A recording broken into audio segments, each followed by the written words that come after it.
Welcome to Histo Past Forward, where history drifts quietly into the night. Tonight we journey back over 11,000 years to the mysterious stones of Göbekli Tepe. As the world rests, we'll explore what may have unfolded here under starlit skies, and the secrets the world's first temple still holds. Allow your mind to wander as time slows and the past moves gently forward. The sunset always imbued the stones of Göbekli Tepe with a different meaning. As the sun slowly slipped behind the horizon, the sky would turn from orange to purple and then to a deep navy blue. This shift in color was not merely a visual feast, but also a sign of transformation in the spiritual world of the people who lived here thousands of years ago. You, following in the footsteps of a traveler from that era, slowly approach this high plateau. In the distance, the colossal stone pillars begin to appear even more imposing within the shadows. This structure, captivating even in daylight, seems to hold its breath as it prepares for night. Göbekli Tepe, dated to around 9600 BCE, is one of the world's oldest known monumental structures. From this elevation, northeast of Şanlıurfa, the surrounding plains can be seen for kilometers. In those days, people coming here would journey from different tribes, different valleys, perhaps even hundreds of kilometers away. But before the day ended, a process of preparation would begin, to which everyone rhythmically adapted. The approach of night at Göbekli Tepe was not an ordinary period. On the contrary, it heralded the most important moments of this place. As you walk through this area, you feel the scent of earth carried by a light breeze. As the last rays of the sun fall upon the pillars, the reliefs on the stones, figures of snakes, foxes, vultures, begin to appear more vivid with their lengthening shadows. People's movements have slowed, and daytime tasks have begun to be tidied away. Roots dug up throughout the day, wild grains gathered, small animals hunted are now waiting to be cooked around the fire. At Göbekli Tepe, night was not merely a time for sleep, it was also a time when the community gathered and invisible bonds were forged between the past and the future. This gathering might seem like a simple social event from today's perspective. However, back then, night was a period when the sky was clearest, the arrangement of stars was carefully observed, and the firelight struck the stones, creating meaningful shadows. Some researchers suggest that the purpose of Göbekli Tepe's construction was not only religious, but also related to astronomical observations. As night begins, it's impossible not to feel this possibility. As you approach a little closer, you notice people gathering in small groups in the stone-paved areas. Some are cleaning their stone tools, some are skinning the animals they hunted, while others are busy sharpening arrowheads for the next day's preparations. But all these daily tasks will cease when the sun fully sets. Because when darkness falls, the hours to which true meaning is ascribed at Göbekli Tepe will begin. Before that moment, a silence settles. This silence is not an absolute stillness. The crackling of the fire, the distant hoot of an owl, or the faint hum of the wind passing through the stones can be heard. But even these sounds are like a part of the ritual, like notes of a melody repeated for thousands of years. For the people of that era, these sounds were the signals of the approaching night. The stone blocks of Göbekli Tepe would absorb the sun's warmth throughout the day. In the first hours of the night, this warmth would slowly radiate into the air. Perhaps this is why people preferred to gather near the stones during sunset. If you touched the surface of the stones you would feel the faint warmth lingering from the day.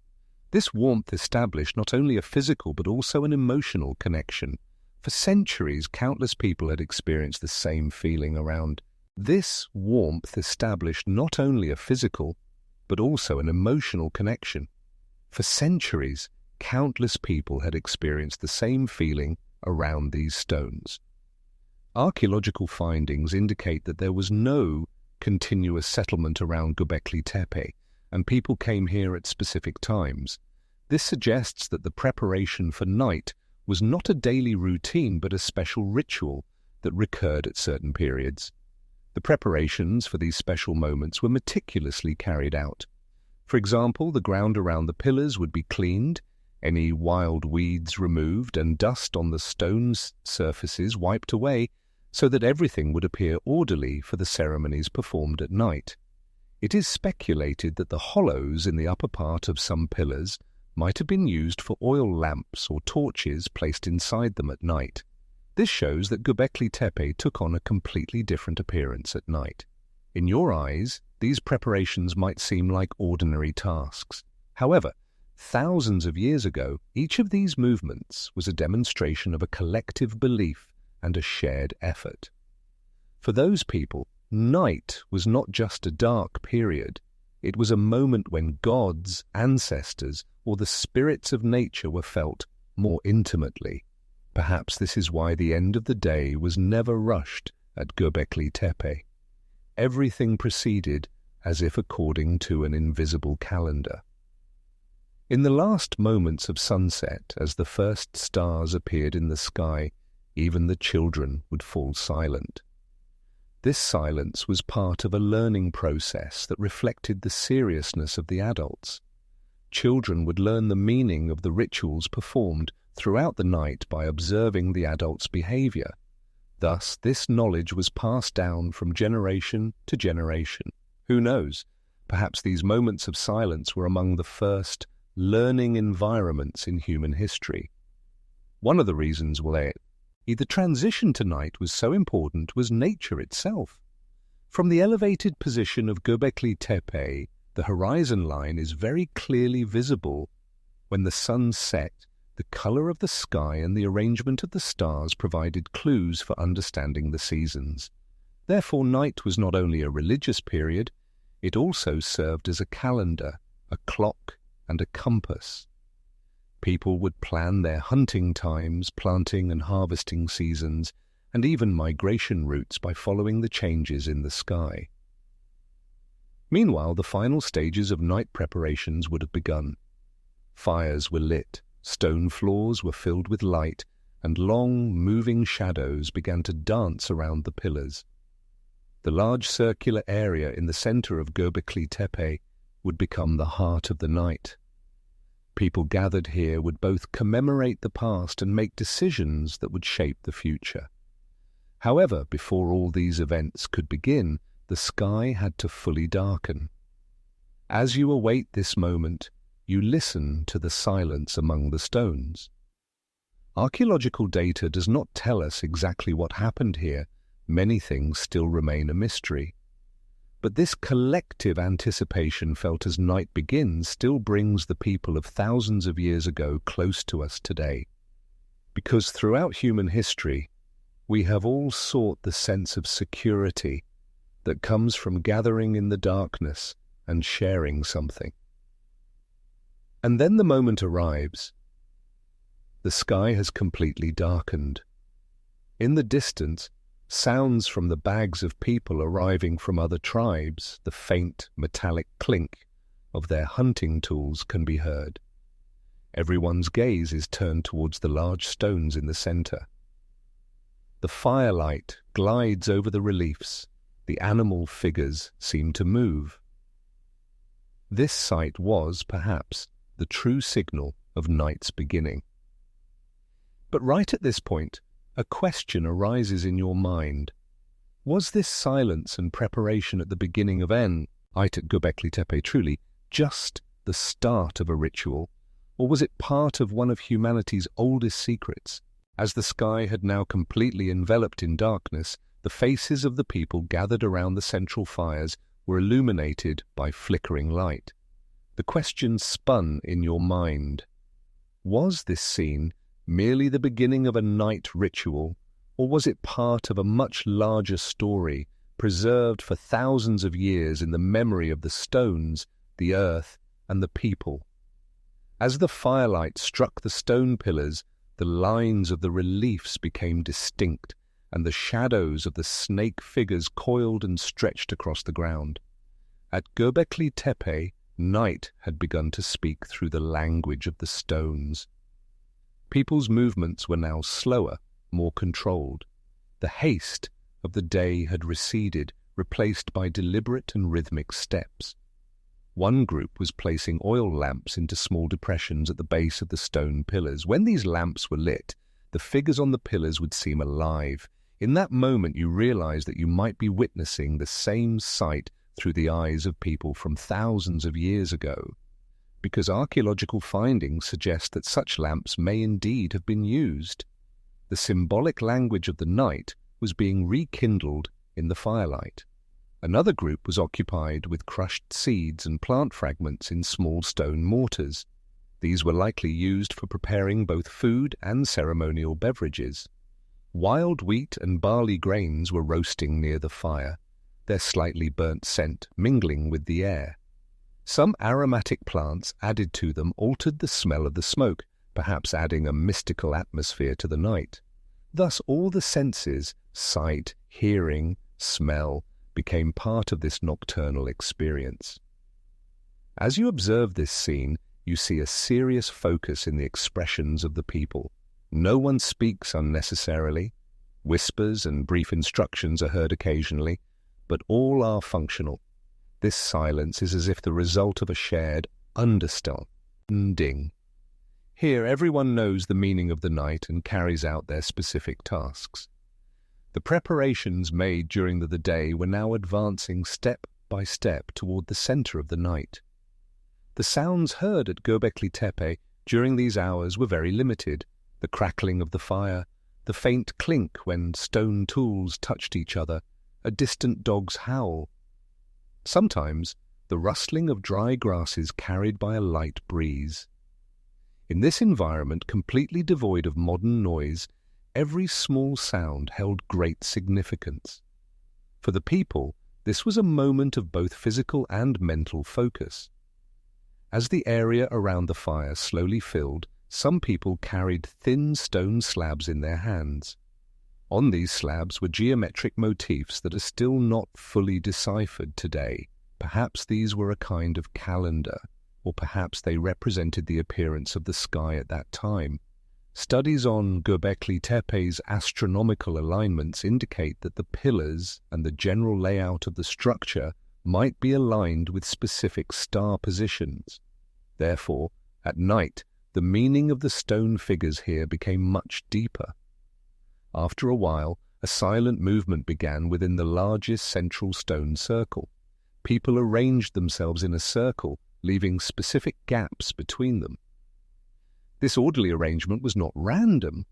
Perhaps it was a ceremonial choreography or part of a symbolic order repeated for thousands of years. Archaeologists have revealed that some of Göbekli Tepe's pillars are arranged in pairs, and these pairs face certain directions. The possibility that these directions align with specific celestial bodies at night is quite high. As you observe this arrangement, you notice an elderly man entering the central open area. He wears a thick cloak made of animal hide. In his hand is a long wooden staff. This man was the leader of the night, perhaps the ceremonial guide. His presence created a silent authority among the crowd. His steps were heavy but deliberate, and he lightly tapped the stone pavement with his staff. The dull sound with each tap seemed made to rhythmically punctuate the silence. When the man reached the large central stone, he raised his hands to the sky. This gesture was like an unspoken call. People looked up slightly at the stars. The bright band of the Milky Way stretched clearly across the sky. This clarity of the stars was a privilege afforded by Göbekli Tepe's high elevation. Perhaps at that moment, everyone shared the same thought. The silence of the night brought the infinity of the sky even closer. Then the old man bent down and took a fine powder from a small, pre-prepared stone depression. This powder was likely derived from dried plants or crushed minerals. When he sprinkled it onto the fire, the flames burned brighter and more colorful for a moment. This scene, both visually and olfactorily, changed the tone of the night. The seriousness on people's faces softened slightly. It was like a moment of ceremonial relief. But still, the main event had not yet begun. Everyone waited. The reason for this waiting might have been for a specific star to reach a certain position in the sky, or simply for the leader to give a signal. Such timings could be tracked with great precision even without a modern clock. The movement of the stars, the color of the horizon, the direction of the wind, all together determined the rhythm of the night. After a while, the people around the fire knelt down. This gesture signified a collective focus. The silence deepened even further. The stone pillars gleaming in the firelight contrasted with the surrounding darkness, appearing as if they were speaking to the stars in the sky. You also realize that here, night is not merely a segment of time, it is also a bridge that strengthens the bond between human and nature, human and stone, human and sky. However, it is precisely at this point that something unexpected happens. In the distance, from a point outside the stone circles, a faint metallic sound is heard, perhaps the sound of one stone hitting another tool. The crowd slightly turns their heads, but no one speaks. The source of the sound is not visible, only a single, momentary echo. Could this small, seemingly insignificant sound hold great meaning in the focused atmosphere of the night, or is it merely a coincidence? As soon as the crowd heard that short metallic sound, they glanced at each other slightly, but no one spoke about the sound. At Göbekli Tepe during the nights, everyone knew that even when silence was broken, it could hold a meaning. Perhaps this sound would be interpreted as a ceremonial sign, perhaps it would be dismissed as a simple oversight. However, here, the line between meaning and coincidence is always blurred. The old man tilted his head slightly in the direction of the sound and listened for a moment. Then he took a deep breath and turned back towards the fire. This gesture was like a silent instruction, meaning, continue. The flames of the fire still burned at a steady rhythm. Their light made the reliefs on the pillars, especially the predatory animal figures, more distinct. The eyes of the foxes seemed to gleam with the movement of the shadows. The snakes appeared to writhe on the stone. The ceremony slowly begins to progress. People place mixtures of crushed seeds and herbs from small stone bowls onto the edge of the fire.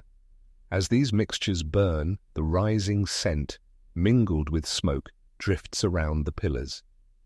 The scent is heavy, yet familiar, perhaps calming, perhaps stimulating. Everyone must have smelled this scent many times before. The smoke, as it rises towards the sky, seems to merge with the stars. Thus, at Göbekli Tepe, night becomes an experience that touch as both the earth and the heavens simultaneously. At one point, the old man lightly taps the ground with his staff.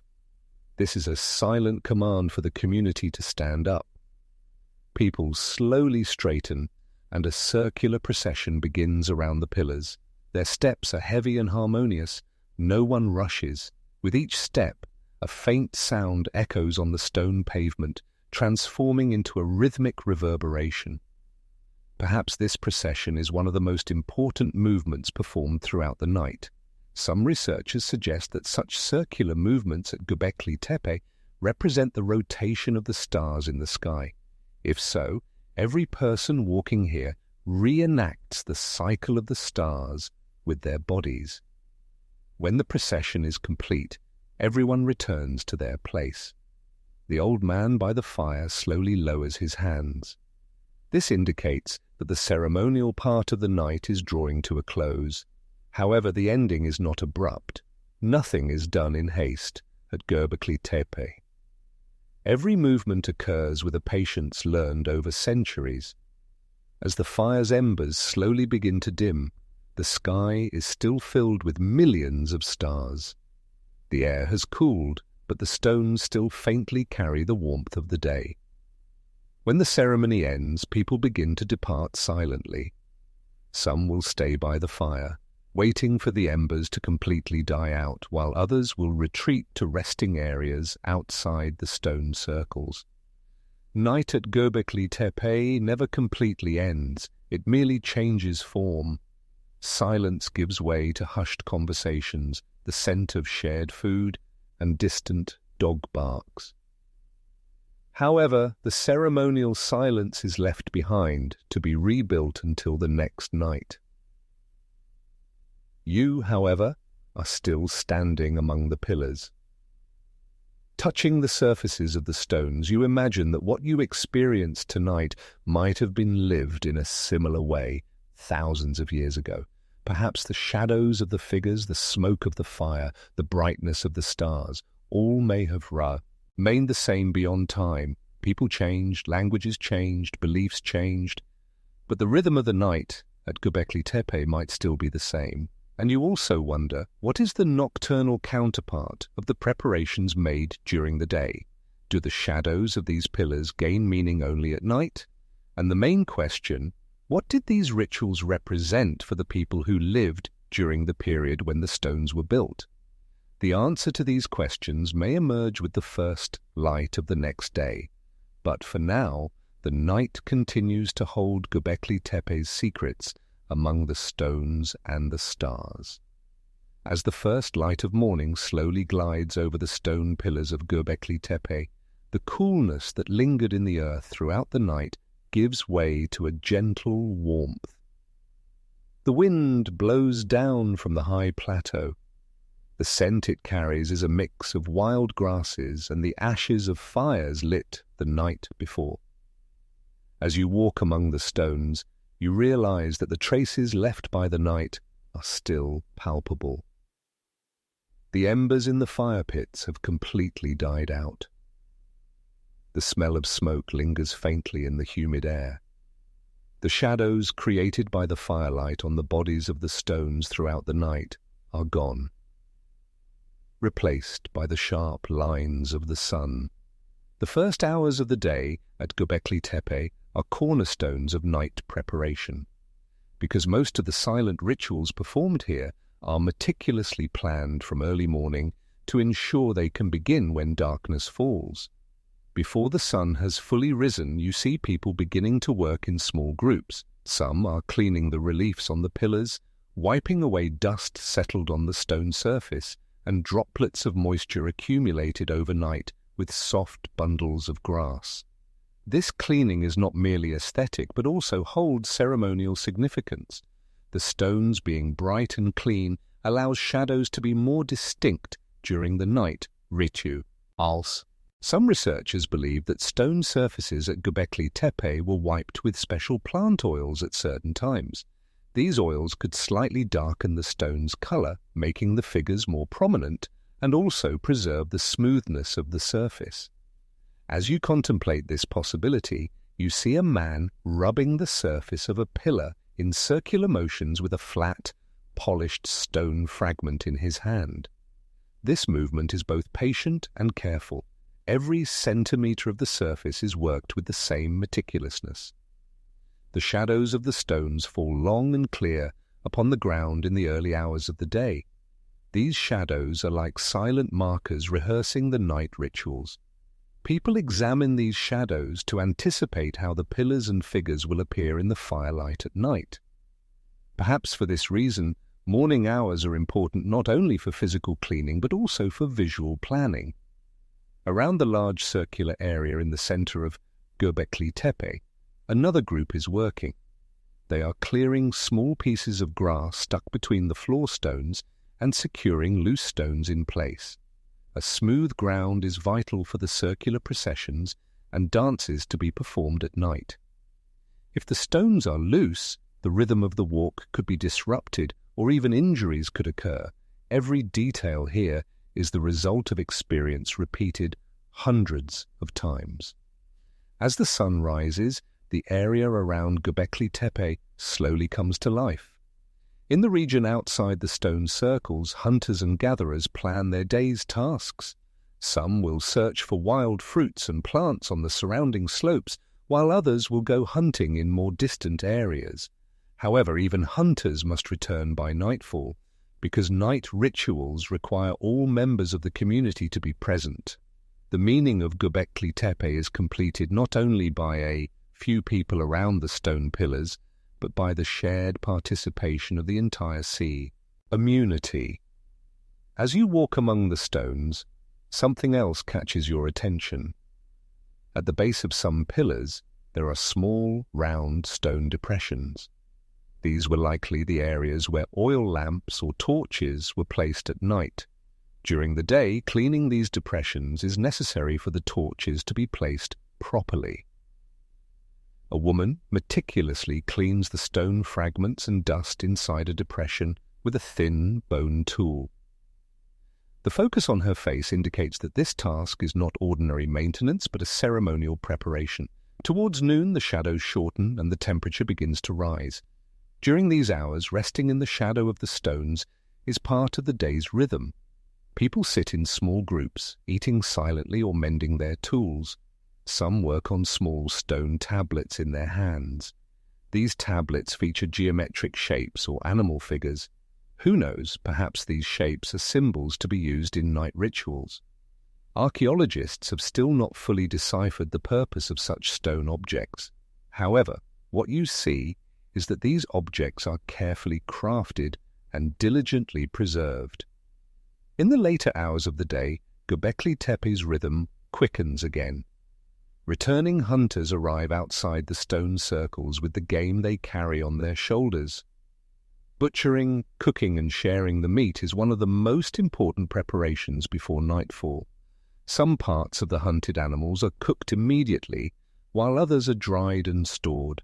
However, during ceremonial nights, the meat of specific animals is consumed communally.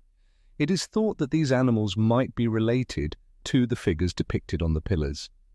If there is a fox relief on a pillar, a fox having been hunted that night could strengthen the symbolic meaning of the ritual. As the sky slowly begins to change color, the morning shadows give way to the evening shadows. The long shadows of the stones agate and provide signals of night preparation.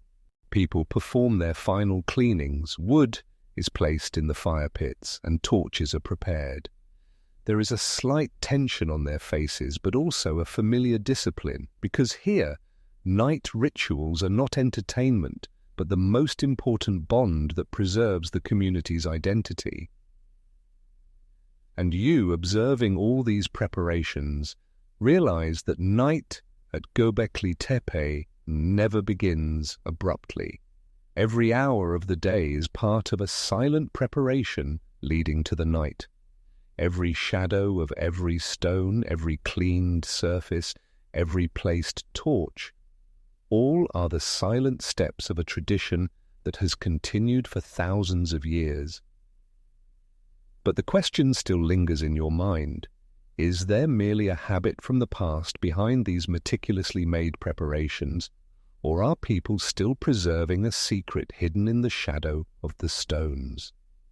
As the sun dips towards the horizon, the energy of preparation accumulated in the shadows of the stones throughout the day slowly begins to materialize. As the sky is painted with golden light, the horizon line viewed from Göbekli Tepe's elevated position appears almost as a flawless line.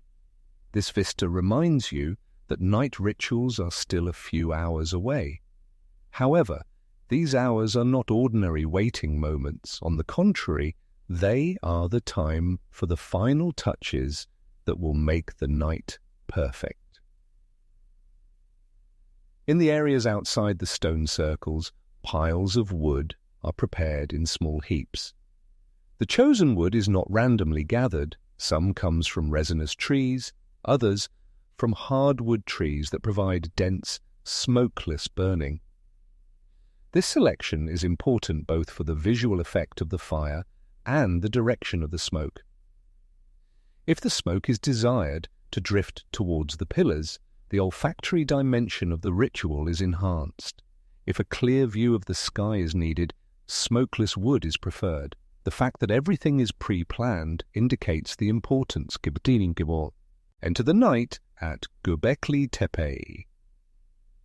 Women and young people are making the final preparations for the torches. The torch handles are selected from straight and sturdy branches. Their tips are wrapped with animal fats and fibers. Some of these fibers are derived from plants that will emit pleasant scents during burning. The torches are arranged aside within easy reach. Throughout the night, they will not only be sources of light, but also creators of moving shadows. The shadows cast by the fire and torches on the stone figures are among the most powerful parts of the ritual's symbolic meaning. The ground around the pillars is re-inspected.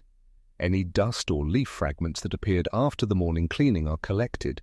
Even the sounds that might be made underfoot are considered, because every step throughout the night must be rhythmic and harmonious. The stone pavements within the circular area are checked, loose stones are corrected, missing pieces are replaced. This order is necessary not only for physical safety, but also to maintain the rhythm of the ceremonial processions that will continue throughout the night. The sky is now turning from orange to purple, then slowly to a deep blue. As the first stars begin to appear, silence becomes pronounced at Göbekli Tepe. The daytime conversations, tool sounds, distant animal noises slowly give way to a heavier atmosphere. People consciously speak less, their movements slow. This transition is like a language learned collectively by the community.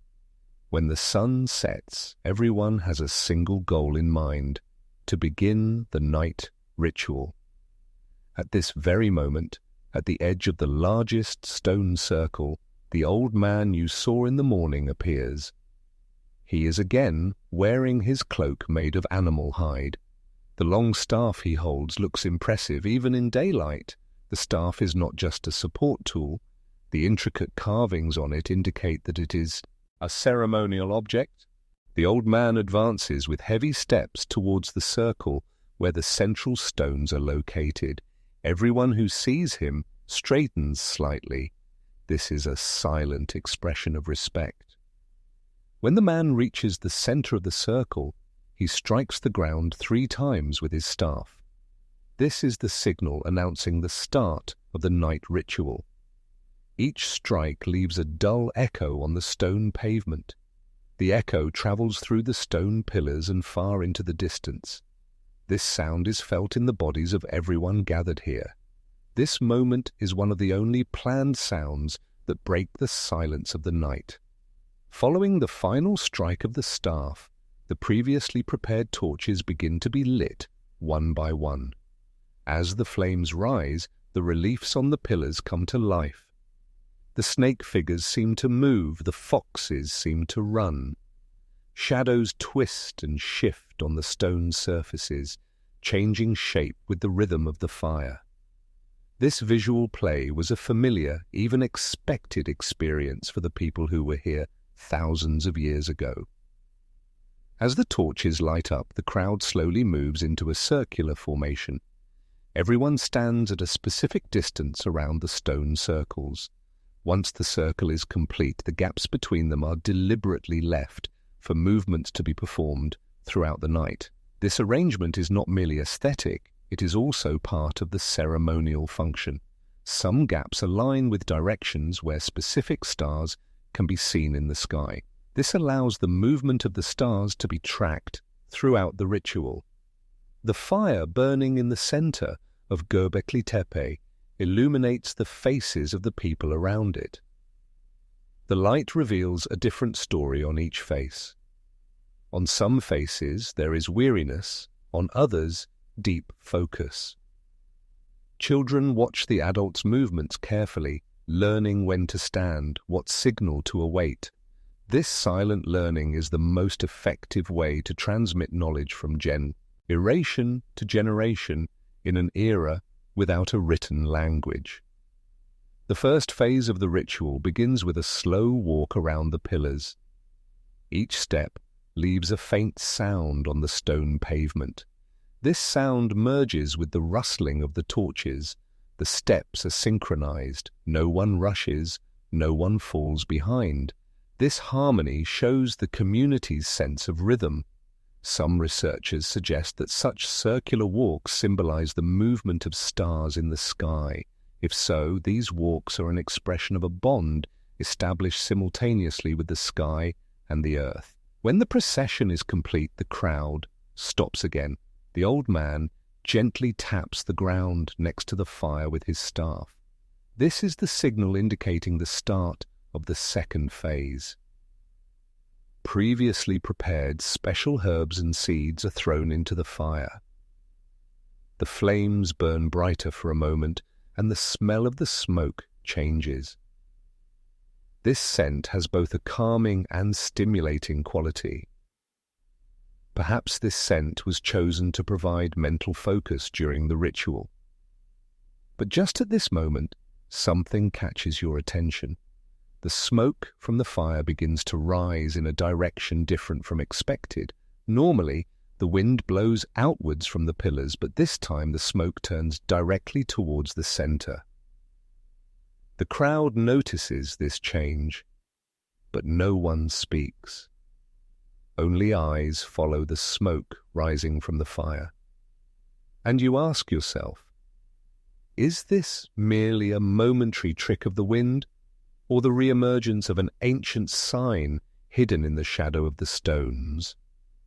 The change in the smoke's direction captivated the attention of everyone gathered in the center of Göbekli Tepe.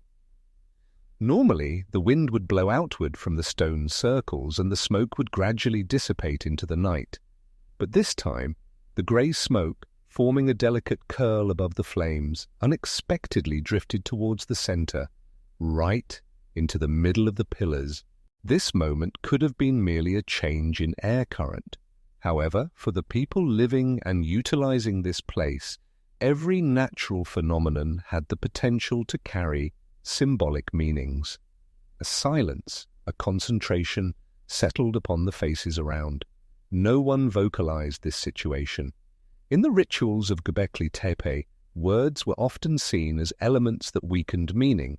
True communication was established through gestures, glances, and repeated movements. Eyes slowly turned towards the old man. He was the most experienced person in the community when it came to interpreting such signs. The lines on his face bore the marks of both age and having spent countless nights among these stones over the years. The old man lightly tapped the ground with his staff. This tapping was a silent sign indicating that the ritual should not be interrupted.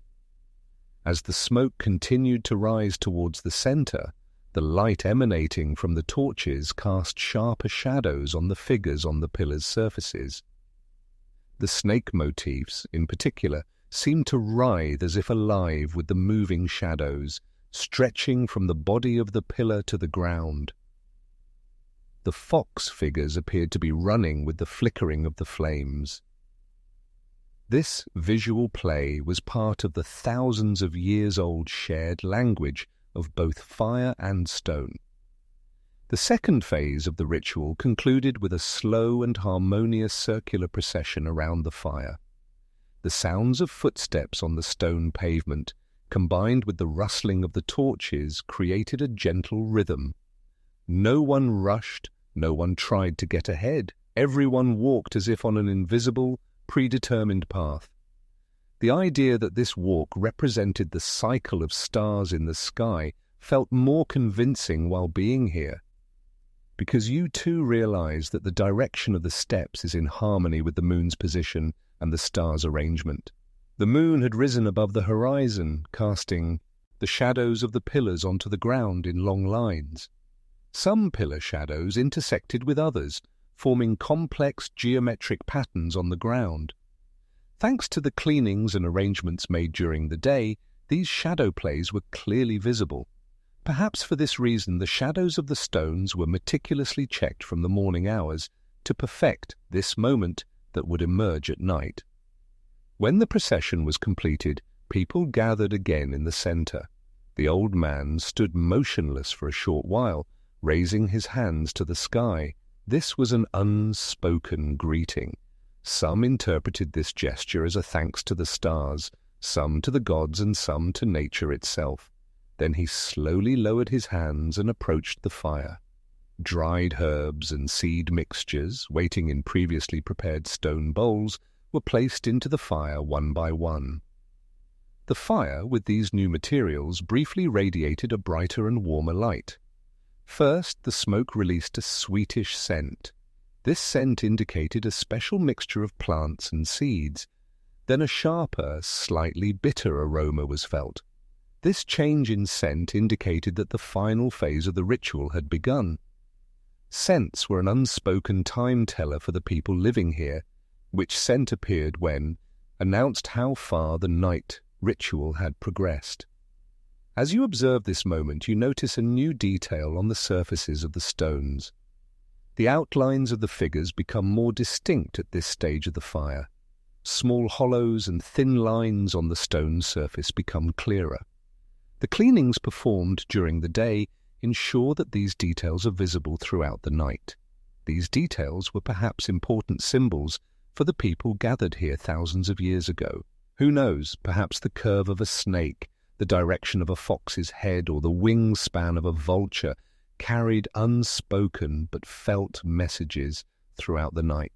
No one speaks during this final part of the ritual. The silence is broken by the crackling of the fire and the occasional sound of a light breeze caressing the torch flames. Children carefully watch the adults' movements, learning when to stand, what sign means what. This learning happens not through words, but through observation and repeated actions. Thus, ritual knowledge is passed down from generation to generation. As the fire slowly begins to die down, the torches are extinguished one by one.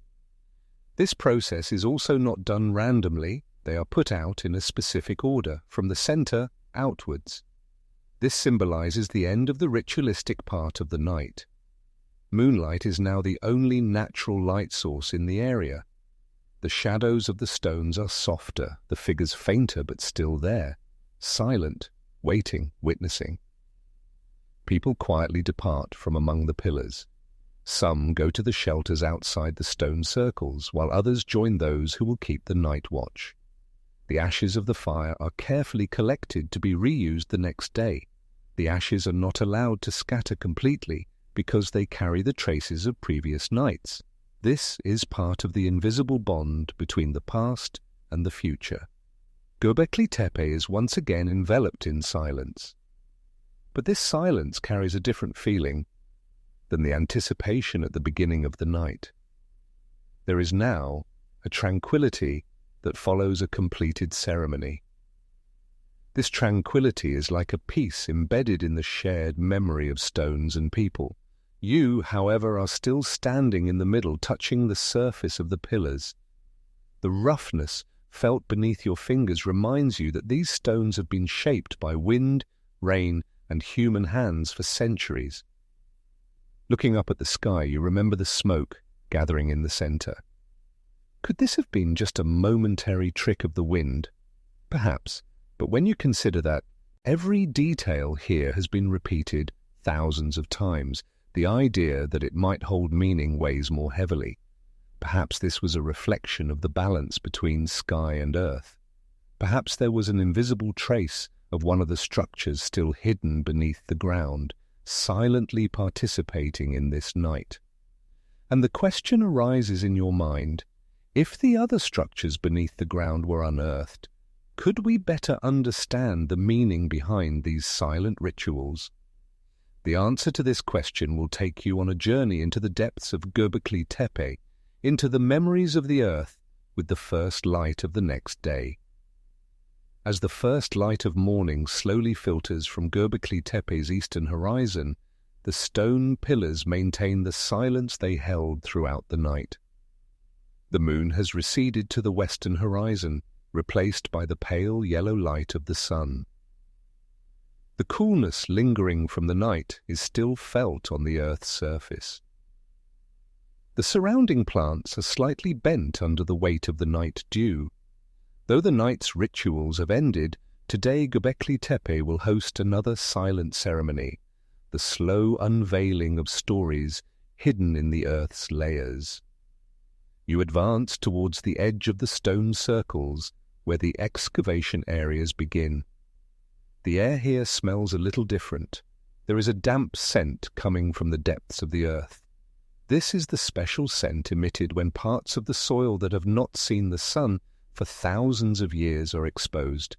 With each step, the mixture of stone and earth beneath your feet produces a faint rustle.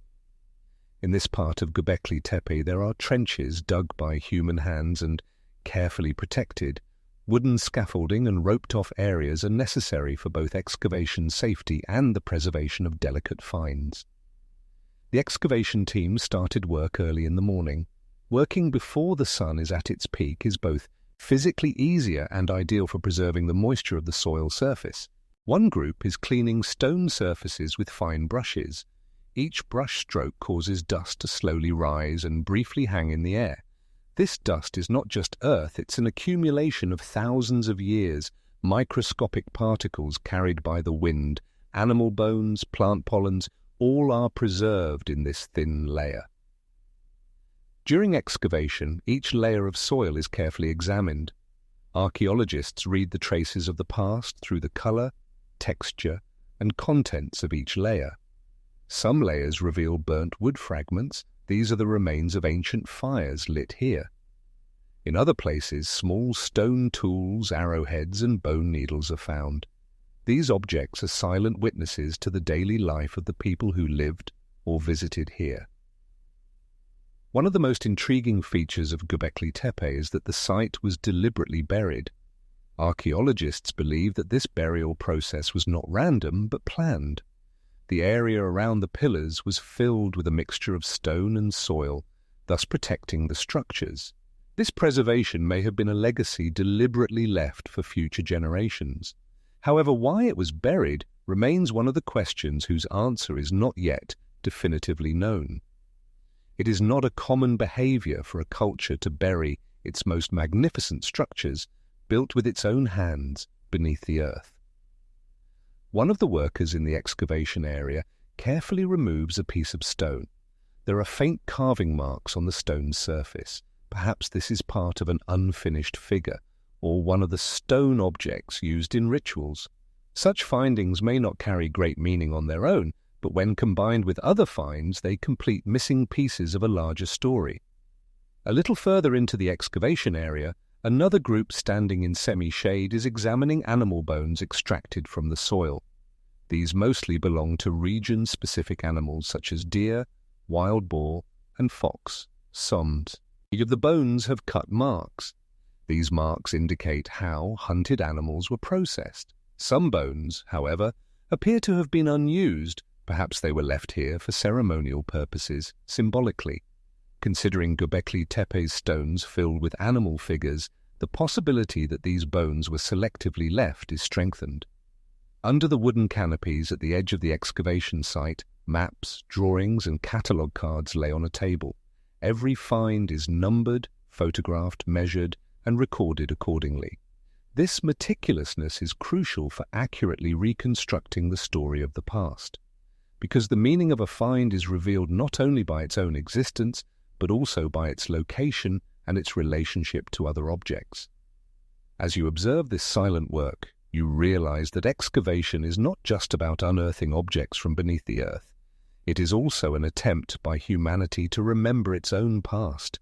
Every stone fragment, every bone, every seed emerging from the earth here opens a forgotten page of human history. But these pages are read not in haste, but slowly, with patience.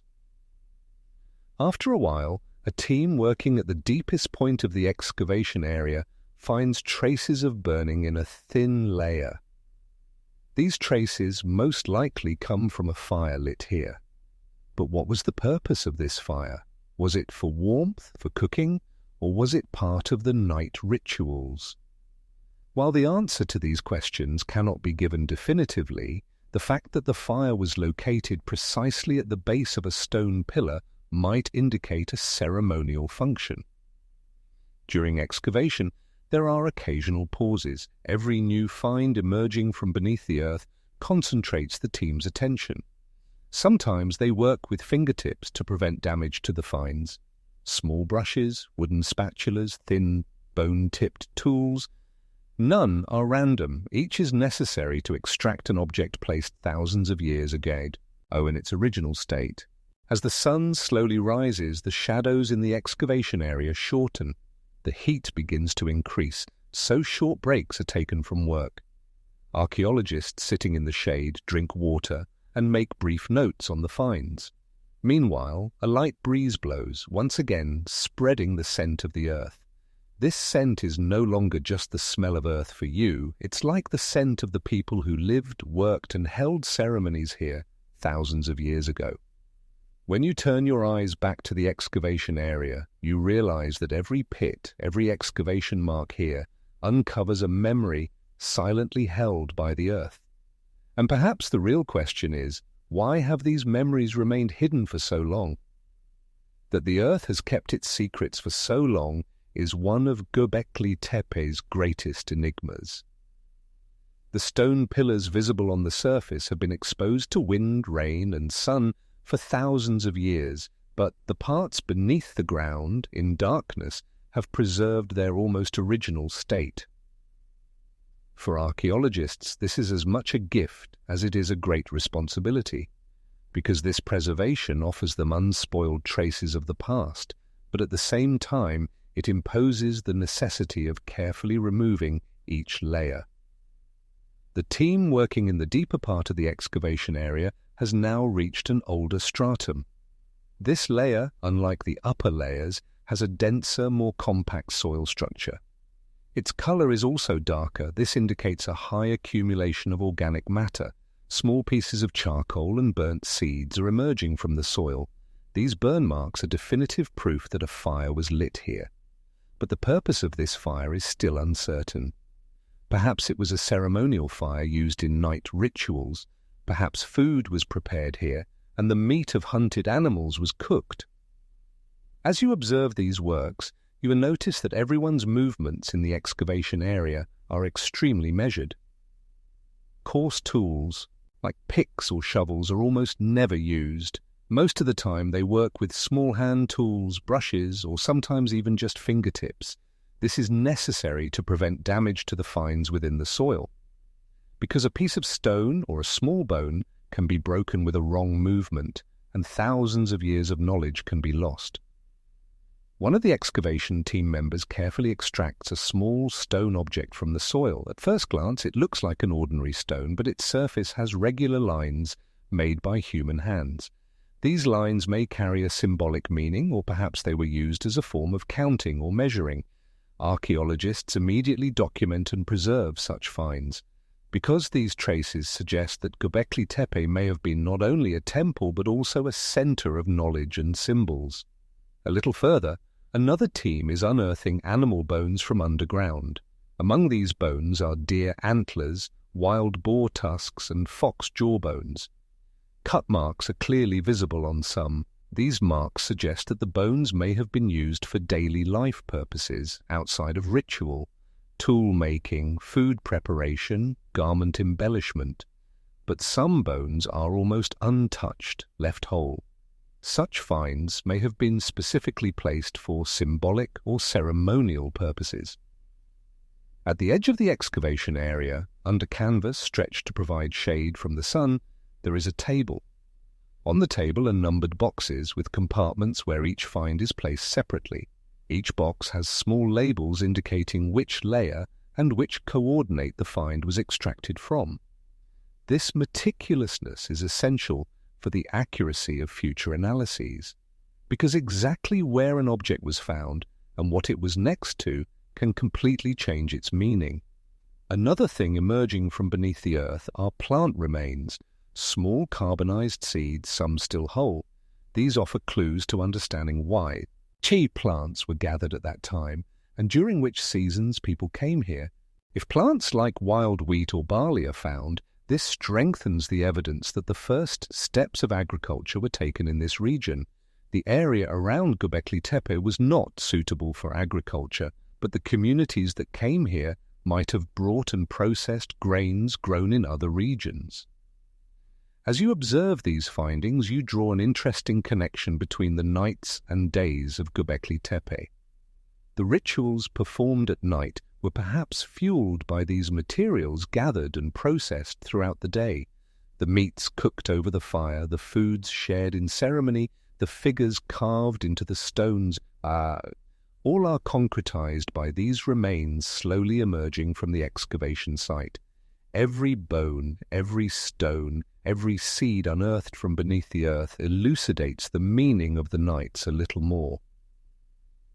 After a while, the excavation team notices an interesting change in the soil texture, a softer, looser soil structure. This could indicate that the area was dug up and refilled in the past. If so, this area may have been deliberately buried. Archaeologists have long known that certain parts of Göbekli Tepe were covered by human hands. The purpose of this burial is still debated. Was it for preservation or a symbolic act marking the end of an era? In one of the deep layers, a large stone block is uncovered. This block is smaller than the known pillars, but has similar figures on its surface. Snake motifs are again prominent, but this time two different animal figures are carved side by side, one a fox, the other a bird. Such figure combinations are rarely found. Perhaps this stone is part of another structure not yet unearthed. Perhaps it held a special meaning in the night rituals. As the sun approaches noon, the shadows in the excavation area shorten. As the air heats up, a short break is taken from work. Archaeologists sitting in the shade drink water and discuss new finds.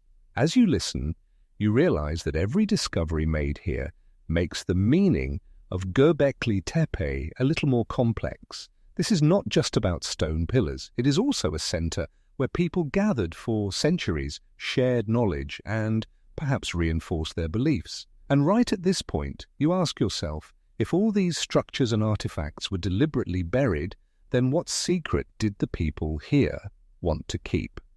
When a short break is taken at the excavation site, you are still pondering that question.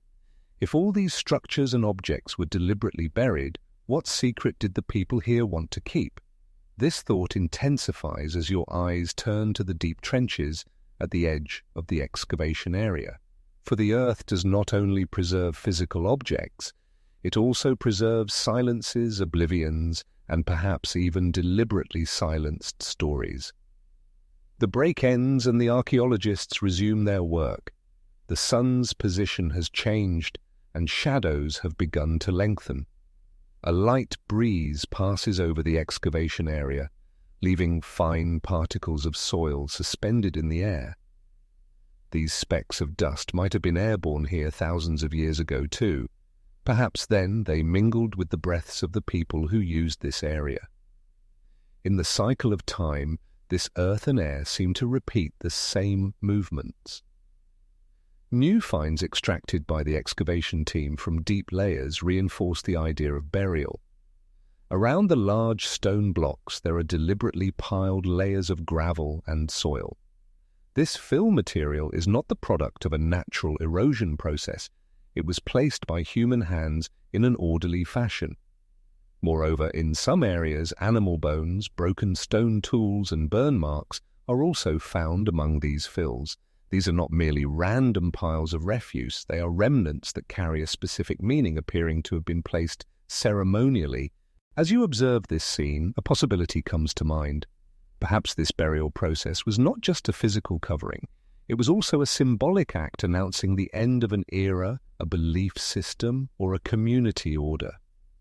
In human history, some cultures have deliberately closed off their sacred sites, thus drawing an invisible line between the old and the new. Something similar might have happened at Göbekli Tepe. A group working on the western side of the excavation area unearths a small stone sculpture from the soil. The face of the sculpture is indistinct, but its body features carved animal figures in relief. Interestingly, a part of this sculpture appears to have been intentionally broken. The broken surface is not worn by time. This suggests that the breakage might have occurred just before the burial. Perhaps this breaking process was part of an ancient ceremony. Perhaps sacred objects were symbolically rendered inactive once their purpose was completed. A little further on, another team uncovers a larger stone pavement from beneath the earth. This pavement consists of flat stones placed one on top of the other. Among the stones are small bone fragments, burnt seeds, and tiny stone beads. The colours of the beads have faded, but they still retain a faint sparkle. Such ornaments might have been personal jewellery or perhaps parts of ceremonial attire. These finds suggest that Göbekli Tepe was not only a religious centre, but also a social meeting point. As the day progresses, the rhythm of the workers at the excavation site slows. The hot air has drawn moisture from the soil. The dust raised during excavation lingers longer in the air, but no one rushes their work. Every new find is immediately recorded, photographed, and preserved, because every object unearthed here is part of the same story as the stone figures you saw in the night rituals. As you observe these works, you realize that the atmosphere of the excavation site is not much different from the atmosphere during the night rituals. At night, everyone moves silently and harmoniously. During the day's excavation, the same silent cooperation prevails. Here too, every movement is measured, every gesture careful. It is as if the past beneath the earth is too fragile to be disturbed by loud speech. At one point, the head of the excavation team points to a new detail emerging from beneath the earth. This appears to be a round stone platform, possibly belonging to the base of a large pillar. The surface of the platform is worn, but there are still carving marks on its edges. This base could be the same size as one of the pillars currently visible on the surface. This indicates the existence of a much larger, as yet fully unexcavated section of Göbekli Tepe, and this section may have hosted rituals different from those known until today. This discovery creates a new connection in your mind. Perhaps these hidden sections beneath the earth represented different stages of Göbekli Tepe's relationship with the sky. The pillars and rituals you see on the surface might be aligned with today's astronomical configurations, but perhaps the buried sections were aligned according to older celestial orders. In this case, the burial process might symbolize not only a physical change, but also a cosmic order shift. As the sun begins to approach the horizon, excavation work slowly ceases. Finds are moved to temporary storage. Archaeologists complete their notes and pack up their tools. The excavation site, with the sunset, once again sinks into silence. But this silence is not just preparation for the night. It also means the earth once again holds its secrets, because every day the earth reveals a part and still keeps some for itself. As you walk from the excavation area towards the stone circles, you carry questions about today's discoveries in your pocket. If there are still hundreds of pillars, countless figures, thousands of artifacts beneath the earth, and if all of them were deliberately buried, what did these people want to hide? What did they want to leave for the future? The sky is slowly darkening. The shadows of the stones are lengthening. In the distance, the first fires prepared for the night have begun to burn. Again that familiar crackle, the faint smell of smoke. The silence of the excavation area is about to give way to the shared warmth of the night. And you know that, in the next chapter, those who gather around the fire will carry the stories emerging from the depths of these lands into the night. As the last rays of the sun fade on the horizon, the high plateau of Göbekli Tepe once again prepares for night. The hands that were just silently working in the excavation area have now begun to gather around the stone circles. The dusty, damp scent of the earth from the day gives way to the faint smell of wood smoke. The first fires begin to burn as small sparks, then slowly grow, casting a warm glow into the darkness. As you walk among the stones, you feel that familiar transition at the beginning of the night. The rhythm of the day has dissipated, replaced by a heavier, calmer tempo.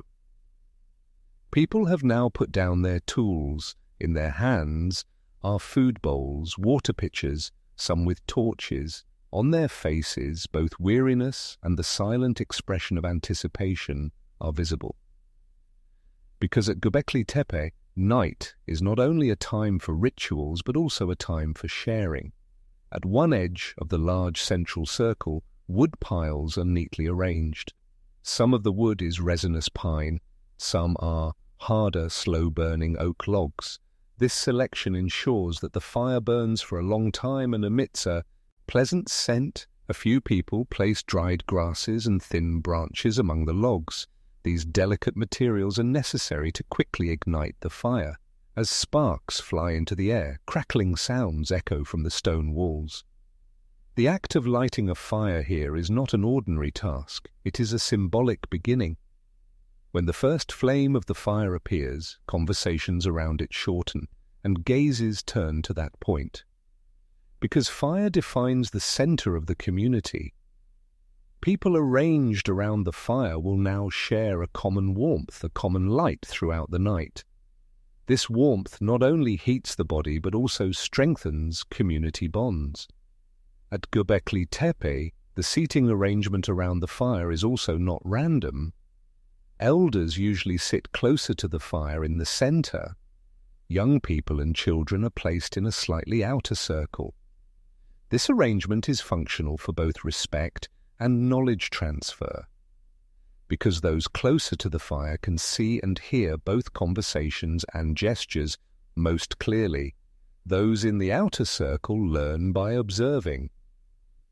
Thus, stories, advice, and even lessons in silence passed down throughout the night are transmitted from generation to generation. When the first flames of the fire intensify, smoke rises towards the sky. This smoke, depending on the wind's direction, sometimes touches the stone pillars, sometimes completely mixes with the open air. Before the sky takes on its deepest shades of darkness, it still carries the soft blue of twilight. This moment holds the characteristics of both night and day together, as if you are sitting on the border of two worlds. Slowly, food preparations begin. Stone bowls are placed next to the fire. Some of these bowls are wide and flat, others deep and narrow. Inside are pieces of meat brought from the hunt, dried herbs and grains. The meat is most likely from deer or wild boar hunted during the day. The grains are wild wheat and barley gathered from the surrounding valleys. These are cooked near the fire. The slowly spreading aroma adds an inviting warmth to the night. You sit across from the fire, observing these preparations. The seriousness you saw in the night rituals is also felt in the food preparation. Everyone has a specific task. One turns the meat, another stirs the grains, another adds water. No one rushes their work, because this meal will be not only sustenance but also fuel for the conversations, stories, and silences that will last throughout the night. Sitting around the fire is not just physical proximity, it is also sitting in the heart of the community. As the firelight strikes their faces, the contours of each become more pronounced. The deep lines on an old man's forehead, the calluses on a young woman's hands, the curiosity in a child's eyes, all represent different stages of life here. This moment is like a silent bridge where generations touch each other. The crackling of the fire sets the natural rhythm of conversations. At some moments, everyone falls silent. Only the sound of burning wood is heard. This silence is not unsettling. On the contrary, it is calming. Because here, silence is also a form of communication. No one feels obligated to fill the void with words. Silence is a silence that accompanies the language of fire, a shared language of stones, earth, and stars. As the food nears readiness, the scent of the fire intensifies. Short bursts of flame erupt as meat fats drip onto the embers, creating momentary light plays on the faces around. These moments are like leaving small snapshots in the night. Children smile faintly as they watch these flares. Adults look on with the serenity of having seen this scene countless times over the years. After a while, the food is distributed, first to the elders, then to families, finally to young people and children. Everyone takes a small piece of meat, some grain, and perhaps a few wild herb leaves in their bowl. Sharing takes place in silence. Sometimes thanks are given with eye contact, sometimes with a slight nod of the head. This is a moment where gestures speak more than words. You are also part of this sharing. The smell of the warm food placed in your bowl instantly transports you to the past. The same smells must have wafted through this area thousands of years ago. Perhaps people of that time also sat around the fire in the same way, eating under the same stars. This thought creates a sense of connection that transcends time. As they eat, conversations slowly begin. First in whispers, then a little louder. Topics are usually about the day's hunt, gathering efforts, the state of the season. But at some moments, stories from the past begin to be told. These stories carry both real and symbolic elements. Some recount the experiences of ancestors, others explain the meaning of the figures on the stone pillars. During the stories, as the firelight strikes the figures, an invisible bond is established between words and stones. At this hour of the night, the warmth around the fire is not only physical, an emotional warmth also radiates. People feel closer to each other, the distance in their eyes shortens. Here, among the high stones of Göbekli Tepe, the language of fire draws everyone into the same circle. But this warmth does not always bring an explanation, because while sitting around the fire, some questions remain unanswered. For instance, why were these stones placed with such care? Why are the nights so full of ritual? And most importantly, why was this place eventually buried under the earth? These questions, mingled with the crackling of the fire, hang silently in the air. And you know that the answers may emerge in the later hours of the night, at moments when the fire burns smaller but more intensely. As the warmth around the fire began to settle, conversations too slowly took shape. First, simple sentences, brief comments, silent agreements discussing the day's hunt or gathered foods. Then words softened a little, pauses nestled between them. Because here, to speak is not only to transmit information, it also means to listen and to wait. In the firelight, faces remain connected, even in long silences. The elders usually listen first. With small bowls in their hands, they slowly take the last bites of their meal, their eyes wandering over the fire. Their speech is unhurried. Words emerge slowly, just like the burning of the wood. Children and young people respect this slowness, because even a single sentence from an elder's mouth is like a drop distilled from a generation's memory. After a while, one of the old men begins to speak about a deer that the hunters brought in that day. His tone is calm, his words measured. He describes how the deer was tracked, which path it took when it was caught. This story is not just a tale of a hunt, it is also a lesson in reading the land, understanding the season, and deciphering animal behavior. Young hunters listen to these details carefully, because the next day, or the next year, they might need to use this knowledge in a similar situation. In the firelight, one of the women talks about the wild herbs she gathered during the day. She explains that some are used in cooking, while others heal ailments. In her hand is a small bunch of dried leaves. She lightly throws them into the fire. As the leaves burn, their smoke emits a sweet and pungent scent. She says this scent was used to relax the body before sleeping and the cold night. Heads around her nod slightly. This information is silently approved and etched into memory. Sometimes, conversations turn to the stone pillars. A young person asks why the snake figure on one of the pillars is different from the others. Their question is short, the answer long and circuitous. One of the elders says that this figure might be connected to the arrangement of stars in the sky. Pointing to the sky, he describes how specific star groups appear at this time of year. The young people look up at the stars. Perhaps for the first time they notice how the sky is reflected in the stones. These conversations around the fire are not only a transfer of knowledge, they are also a renewal of the community's collective memory. Every story told, every gesture shown, reinforces the community's identity. That is why silences are as important as conversations. Silence is not a void left between words. It is a space where meaning settles and is shared. Sometimes, no one speaks around the fire for a long time. Only the crackling, the faint hum carried by the wind, and a distant owl's hoot. In these moments, everyone retreats into their own thoughts. Some recall the past, some plan the next day's tasks, while others simply watch the dancing flames of the fire. This silence is the purest form of the community's togetherness. After the meal, the arrangement around the fire shifts slightly. Some sit closer to the fire, while others pull back. Children cuddle close to the adults. Their eyes begin to droop, but they want to hear one last story before they sleep.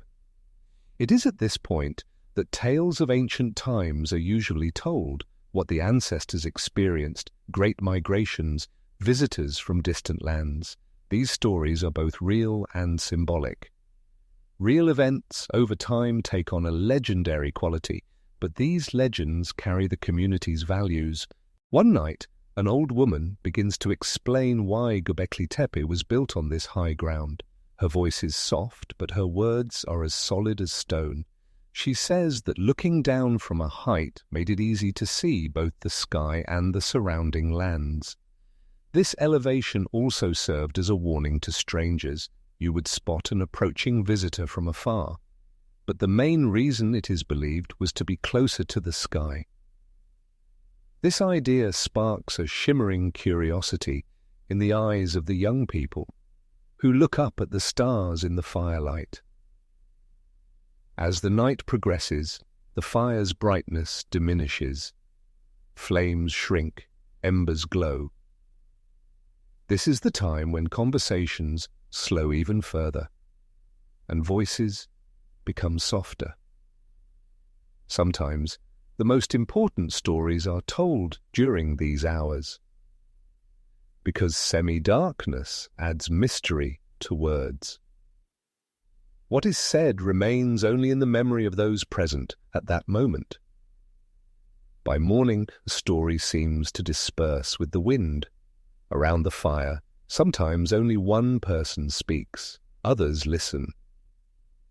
The speaker does not raise their voice, nor embellish words. The story flows with its own simplicity.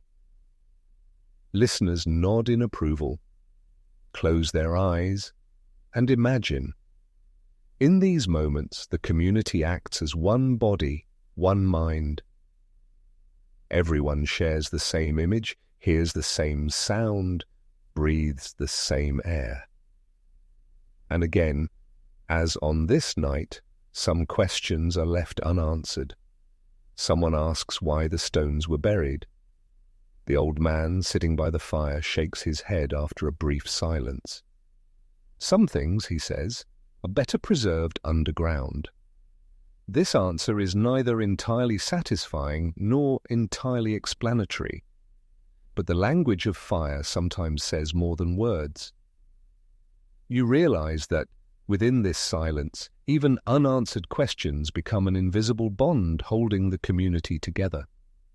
The words of the old man sitting by the fire, "Some things are better preserved underground," settle over the Niol, just like a thin mist. No one responds immediately, because at Göbekli Tepe the silence that follows such sentences is as valuable as the words themselves. This silence creates space for thoughts. Words echo in the listener's mind, take shape, and find their meaning. The flames of the fire have slowly begun to shrink. The logs have turned into embers.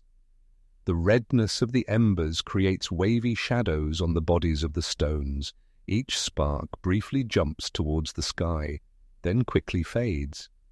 These moments are reminders of both transience and cyclicality. Fire burns, consumes itself, but it is reborn the next night. Perhaps the rituals of Göbekli Tepe were like this too, each night seeming the same, yet each leaving its own trace. The people around slowly adjust their positions by the fire. Some lean back against the stones, some move closer to the fire, gathering the remaining warmth. Children, with tired eyes, snuggle into their mother's arms. Their day-long games and night-long curious gazes now give way to heavy sleep. The adults lightly cover themselves. The children, sleeping in the shadow of the stones, will be protected until the early morning light. Conversations around the fire gradually diminish. Now only an occasional whisper, a faint laugh, or a half-finished sentence from a past story is heard. Most people have turned their faces to the fire, watching the last dance of the flames. The glow of the embers seems to illuminate the last questions remaining in people's minds. But most of these questions are asked not to find answers, but to live. You, watching these last moments of the fire, realize that every night spent here is etched like a memory stone. The hunts of the day, the herbs gathered, the finds from the excavation, the shadows of the stone pillars, all gather around the fire at night, merge, then disperse again. This circle is not merely a physical gathering point, it is also a bond forged between the past and the future. After a while, one of the elderly women opens a small leather pouch in her hand. Inside are dried herbs and thin pieces of wood. This is part of a small ceremony to close the night. The herbs are placed in the fire. The resulting scent is light and sweet. This scent both invites sleep and bids farewell to the night. Perhaps this is the fire's last word before it completely dies out. The embers are lightly covered with a thin piece of stone. This is as much a safety measure to prevent sparks from spreading uncontrollably throughout the night as it is a method to keep the fire alive until morning. In the morning, these embers will be rekindled to light the first fire of the day. Thus, the continuity between night and day will be preserved. People slowly leave the area around the fire in small groups. Some go to the shelters outside the stone circles, while others prefer to sleep under the open sky at the base of the stones. Göbekli Tepe's night now shifts to another rhythm, a silent, slow, and expectant rhythm. The moon is high in the sky, the stars are clear, the wind gently passes between the stones. You, however, have not yet risen from where you sit. You watch the last glows of the fire, pondering the previous conversation. Some things are better preserved underground. This sentence, as if from the shadow of the stones, lingers here. Perhaps this saying applies not only to the artifacts of the past, but also to the meaning, knowledge, and even belief of the past. Some answers are not immediately revealed. They are left to time. You lift your eyes and look at the sky. The stars, just like the figures on the pillars, are arranged in a specific order. Göbekli Tepe's high position allows you to see this order perfectly. Perhaps tomorrow night someone will tell you how these stars were carved into the stones, which alignments are related to which animal figures. Perhaps when the language of the sky merges with the language of the stones, the true story of this place will become a little more understandable. But for now, in these final moments of the night, All you have to do is breathe, close your eyes, and feel the warmth left by the fire. Because at Göbekli Tepe, night never completely ends. It merely sleeps until morning. And when morning comes, the language of the stars will begin to speak again, the last hours of the night. Above Göbekli Tepe, as the moon slowly retreats westward, the sky is overflowing with stars. The air is cool and clear. As the wind gently passes through the stones, droplets of moisture shimmering on the surface of each pillar sparkle faintly in the moonlight. The embers of the fire still glow red in places, but the main light now comes from the sky. You, in this silence, turn your face upwards. Before your eyes are stars that have stood in the same place for thousands of years. The sky is so clear from this high plateau that it feels as if you could reach out and touch it. The Milky Way stretches like a wide river above your head.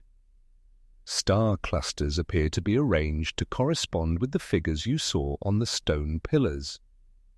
For the people of Göbekli Tepe, the sky was not merely a nocturnal decoration, it was a calendar, a compass, a storybook.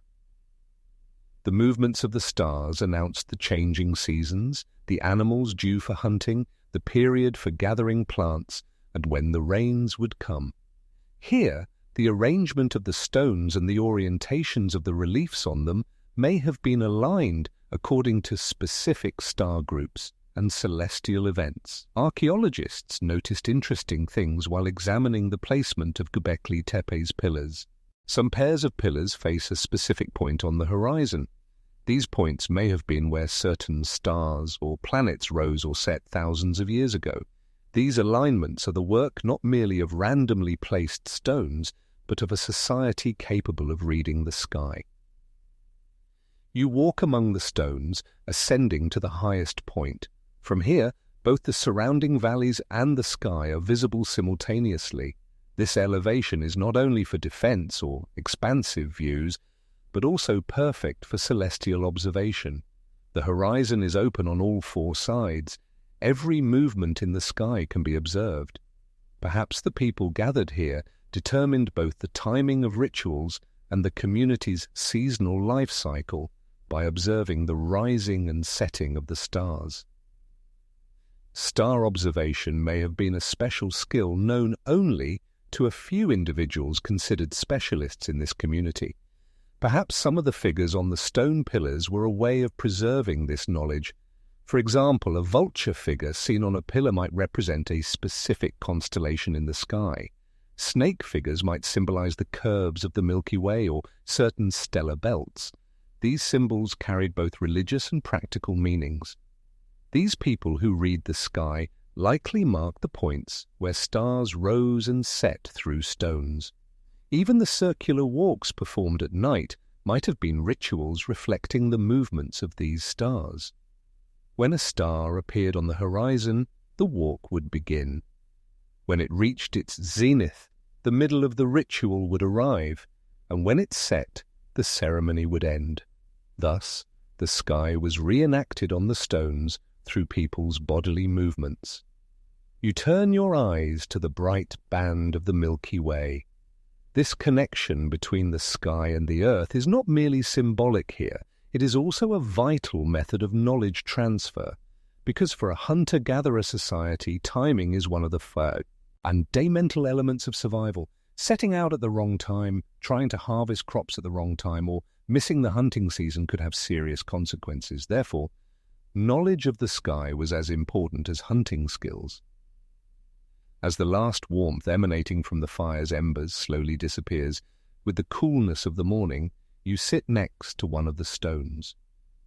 On the surface of this pillar, right next to the fox figure, there are small carved circles. You notice that these circles were not made randomly, but placed according to a certain number or arrangement. Perhaps this is a small map of a particular constellation. Perhaps it's a system showing the phases of the moon. Who knows, maybe this stone was prepared thousands of years ago to pass on knowledge about the sky from generation to generation. The language of the sky merges with silence here. There is no paper, no writing, no recording device.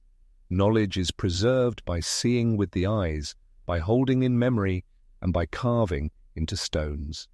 Every night, the positions of the same stars are observed. Small changes are noticed, and these changes are compared with the positions of the stones. Thus, both the passage of time and the cycle of the sky are learned. Perhaps the most impressive thing is that the sky is not only a source of information, but also a storyteller. Stars are matched with animal figures. Each constellation has a story. These stories, told around the fire at night, are also shown in the sky. Children look up at the stars, trying to find the figures from the story told by the adults in the sky. In this way, both knowledge of the sky and the cultural memory of the community remain alive. You, observing this moment, realize that Göbekli Tepe's stone pillars are not just places where rituals were performed, they are also the sky brought down to earth. Here the sky has turned into stone, and the stones into star maps. And at that moment the question crosses your mind: if all these stones were uncovered again facing the sky, would we be able to relearn the language they spoke? As the sky is at its brightest in the middle of the night, the stone pillars of Göbekli Tepe stand like silent pointers reaching towards the heavens. As you slowly wander around the pillars, you consider the orientation of each one and its possible connection to the sky. Most of the pillars face specific directions. Some might be aligned with stars rising on the horizon, while others might be aimed at bright points reaching their zenith at midnight. The sky during the period when Göbekli Tepe was built looked slightly different from today. Due to the Earth's axial precession, the positions of stars on the horizon corresponded to different points thousands of years ago. This means that the alignments of the stones here were adjusted according to the celestial order of that time. If this is true, the stone arrangements of Göbekli Tepe could be not only symbolic, but also an astronomical record book. Some archaeoastronomy studies suggest that prominent star groups on the Göbekli Tepe horizon 12,000 years ago were used as seasonal indicators. For example, the Scorpius constellation and Orion, when most visible in the sky, might have marked the beginning of the hunting season. Similarly, bright points like Cygnus or the star Vega might have marked the beginning of important ceremonies at specific times of the year. As you look up at the stars, some alignments begin to become clear in your mind. Directly opposite one of the pillars, there is a bright star near the horizon. This star slowly rises as the night progresses. Perhaps this pillar marked the night when that star appeared at a specific altitude. On that night, the community would begin a certain ritual. Hunters would set out after a specific animal or play. Nut-gatherers would know that a certain plant was ripe. The sky for the people living here was both a clock and a calendar. The phases of the moon might be represented in the circular hollows on the pillars. Perhaps these hollows were part of a lunar calendar that tracked the waxing and waning of the moon. Nights of the full moon were times when specific ceremonies were held. During the new moon, perhaps silence and observation were paramount. One of Göbekli Tepe's most striking features is the possibility that the animal figures on the pillars represent not only the earth, but also the sky. Snake figures might symbolize the curves of the Milky Way, vulture figures, specific star groups seen in the sky. Each of these animals was a symbol of a particular season or celestial event. Thus, someone looking at the stones could read both sacred stories and practical timekeeping information. As you wander through the shadows of the stones, you realize that the circular walks performed at night might also mimic the movements of the sky. Stars follow a circular path in the sky. At Göbekli Tepe, people also draw a similar circle around the stones. This movement was both a symbolic act honoring the sky and a physical experience of sensing the flow of time. You imagine these walks being initiated as certain stars approach the horizon line. Perhaps in the middle of the walk, the star would be directly overhead. This was the climax of the ritual. Then, as the star drifted westward, the walk would slow and the ritual would end. Thus, the star's journey across the sky was reflected in the steps of the people on Earth. This harmony between the sky and the earth was crucial for the community's survival, because it allowed seasons to be predicted accurately, food resources to be planned, and community movements to be organized. Migrating, hunting, or harvesting crops at the wrong time meant hunger or hardship. Therefore, knowledge of the sky must have resided in the collective memory of the entire community, not just ritual leaders. Göbekli Tepe's elevated position was perfect for observing celestial events. Since the horizon was open on all four sides, both the rising and setting points of the sun and moon could be seen clearly. During the day, the sun's path across the sky was followed, and at night the dance of the stars was observed. Perhaps some pillars were precisely aligned with the point where the sun rose on specific days of the year. These days were the starting points for rituals or community gatherings. You observe the sky from among the stones for a while. The pale moonlight illuminates the edges of the pillars, casting long and clear shadows. The stars as if silently watching from above the stones. And you think, perhaps the true purpose of Göbekli Tepe was to bring the sky down to earth. People may have embedded the celestial order into the foundation of their own lives by reflecting the arrangement of the stars in the arrangement of the stones. This thought leads you to the question, if the sky is the language of Göbekli Tepe, can we still read this language today, or will some words continue to remain hidden beneath the earth? The question you asked while looking at the sky, can we still read this language today, continues to echo in your mind. It's as if the stones themselves hear this question and hold its answer. At Göbekli Tepe, time operates differently from the flow of human life. For thousands of years, wind, rain, sun, and earth have slowly altered this place, but the stones seem to have never relinquished their connection to the night sky. As you pass among the stones, you look again at the orientation of each and the figures on them: snake, fox, vulture, wild boar. All seem to carry a specific meaning. Some archaeologists believe these figures represent constellations in the sky. Others think they are symbols from mythological stories. Perhaps both are true, because in the past, knowledge of the sky and belief could not be separated. Göbekli Tepe's sky language speaks not with words, but with directions, shadows, and symbols. The alignment of the pillars, the placement of the figures, the orientation of the reliefs, all might point to celestial events at specific times. For example, in the direction a particular pillar faces, there might be a bright star that appears on the horizon only one night a year. When that star appeared, the community would perform a special ceremony. Hunters would set out, gatherers would begin collecting the plants of the new season. As you consider these possibilities, a bright star appears near the horizon in the sky. It is bright enough to be noticeable even in the pale moonlight. This moment is like a living example of how the order of the stones and the order of the sky are interconnected.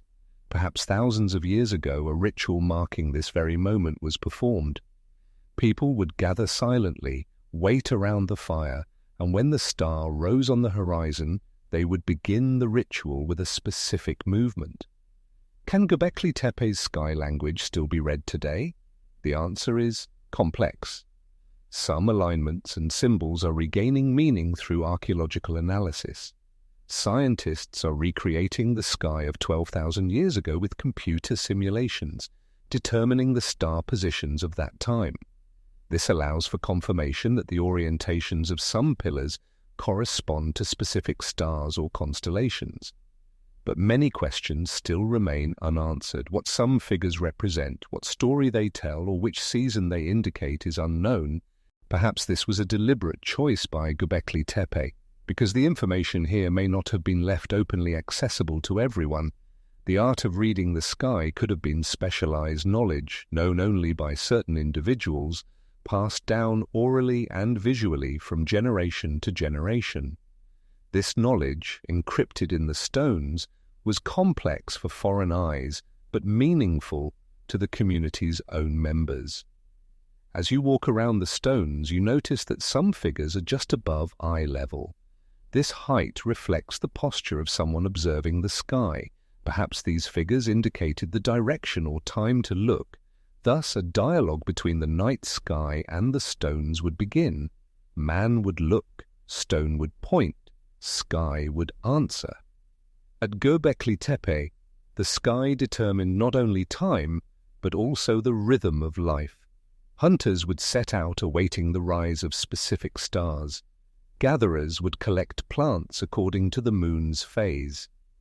The ceremonies held at night both reinforced this knowledge and created a strong sense of unity within the community. Everyone shared the same story told by the stars and the stones. This thought leads you to an invisible bridge between the past and today. A person standing here thousands of years ago might have been looking at the same stars you are looking at now. The order he saw is almost the same as the order you see. The only difference is that time has passed, and some of the stones have been buried underground. But perhaps this sky language was not completely forgotten. In the myths, legends, and even daily traditions of some peoples, traces of this ancient knowledge may still live on. Finding direction by looking at the sky, understanding the seasons, telling stories, these are habits that even the modern world has not entirely abandoned. Looking at the sky, you realize that the stars are patient, silent teachers. The stones are their earthly students. And you, tonight, are a third witness, observing both teachers and students. The fire's embers have completely died out. The shadows of the stones cast long silhouettes in the moonlight. The wind makes the brightness of the stars even clearer. And you understand that fully deciphering this language may not be possible. But perhaps what matters is not to fully comprehend this language. Rather, it is to know its existence, to listen to it, and to be a part of this silent conversation between the sky and the earth. When morning comes, the stars will vanish, the sky will brighten. Hunters will set out with the first light of the new day. They will carry with them what they learned, saw, and felt during the night. And right here, the story flows into the next chapter. The return of the hunters, stories carried from night to day, the struggle of the earth with the language of the sky. The first light of morning gently touches the surfaces of Göbekli Tepe's stone pillars. The coolness lingering from the night is still in the air, but as the horizon begins to blush with crimson and golden hues, this coolness slowly gives way to the day's warm promise. As the faint smoke rising from the fire's ashes disperses with the morning breeze towards the plain, the hunters who rested silently throughout the night stand up. You watch them from the shadow of the stones. In their hands are spears. Some have stone-tipped knives at their waists. Some have bags made of animal hide on their backs. The tranquility of the night gives way to purposeful activity. They are not speaking yet, for the pre-hunt silence is both a belief and a strategy. For these people living at Göbekli Tepe, hunting is not merely about feeding themselves, but also about maintaining the community's rhythm, sustaining rituals, and forging a connection with the past. As you look at the hunters' faces, you see that sleep has not yet completely cleared from their eyes, but the tension in their muscles indicates that their mental preparations have begun. One of them, a broad-shouldered and bearded man, lightly taps the tip of his spear on the ground. This is a silent signal that it is time to go. The sky functions like a calendar for the hunters.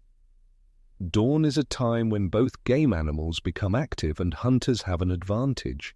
The cold lingering from the night slows the animal's awakening. The wind disperses the hunter's scent, making it harder for them to be detected. Therefore, the morning hours are of vital importance for Göbekli Tepe's hunters. The hunters begin to descend towards the valleys, passing by the temple. Along the way, the dry grasses and stones crackling under their feet create a faint rhythm in the silence. The first rays of the sun clarify the silhouettes of the surrounding hills. With each step, the sacred area behind the stones shrinks a little more, but in the hunters' minds, the protective presence of those stones is always felt. The geography around Göbekli Tepe offers different opportunities for hunting. To the south are wide grasslands, while to the north are rocky slopes and small wooded areas. This diversity allows for the hunting of deer, gazelle, wild boar, and even, at times, more dangerous animals. The hunters decide in advance which direction to go according to the day's plan. Today, their route is eastward, because a star alignment seen in the sky last night reminded them of an ancient belief that the hunt would be bountiful in that direction. Along the way, there is a specific order in the hunters' steps. The two in front are responsible for tracking. More experienced hunters are in the middle group, and young people and apprentices are in the back. This arrangement is important for both safety and learning. The young silently observe the movements of the elders, learning the intricacies of the hunt. When they reach the entrance to the valley, the wind begins to shift direction. This is a sign that the hunters watch carefully. The direction of scents can determine the success of the hunt. The leader raises his hand, signaling a halt. Everyone crouches silently where they are. In this moment, the sounds of nature become distinct. A distant bird's cry, the rustling of the wind through the grasses, and the faint rolling sound of stones. The hunter's gaze focuses on the depths of the valley. There's no movement yet, but the trackers point to fresh footprints on the ground. Wild boar tracks, clearly visible on the damp surface of the earth. This indicates they spent the night here. The hunters begin to advance silently, following the tracks. Throughout the journey, you realize that, for these people, hunting is not just a physical effort. It is also an art requiring patience, attention, and intuition. Every step is taken consciously. Every breath is in harmony with nature's rhythm. There is no haste on the hunters' faces, for they know that impatience will cause them to miss the prey. As the sun rises a little higher, movement begins in a corner of the valley. Wild boars are grazing in a shaded area. The hunters position themselves so that the wind is not at their backs. Two approach slowly from the sides, while others carefully advance from the front. This coordination is a testament to harmony gained through years of experience. Spears are ready, bows are drawn. But this moment represents not only the end of the hunt, but also the beginning of the hunt story. Because at Göbekli Tepe, every hunt becomes a story carried into the night. These stories, told around the fire, determine not only how the hunt took place, but also which symbols will be used in the community. As next ritual, as the first spear silently glides through the air, you realize that this scene has been repeated for thousands of years. Every hunt was both a continuation of daily life and a part of sacred narratives. The language of the sky, the language of the stones, and the language of the hunters merge here into a single story. And this story, at the end of the day, will echo again among the stones of Göbekli Tepe tonight. When the first cry of the wild boar echoed in the valley, the other animals flinched for a moment and began to scatter. Dust, grasses, and stones mingled in the air. As the wind shifted, the pace of the hunters' steps also quickened. The sound of spears and stone-tipped arrows reaching their targets signaled not the end of the hunt, but the beginning of a new process. because this moment was not only the hunter's triumph, but also a determinant for a day that the entire community would experience. As they approached the felled animal, weariness and satisfaction were etched on the hunters' faces. The two leading hunters moved carefully to ensure the animal was completely lifeless. This moment was important for both safety and respect, because the people of Göbekli Tepe saw the animal they hunted not only as a food source, but also as a sacred being. The leader stood silently before the kill for a short while. One hand touched the animal's head, the other looked up at the sky. This was a sign of gratitude he had learned from his ancestors.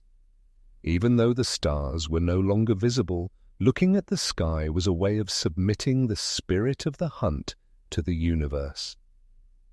The old hunter next to him swiftly made a cut across the animal's throat with a small, sharp stone knife.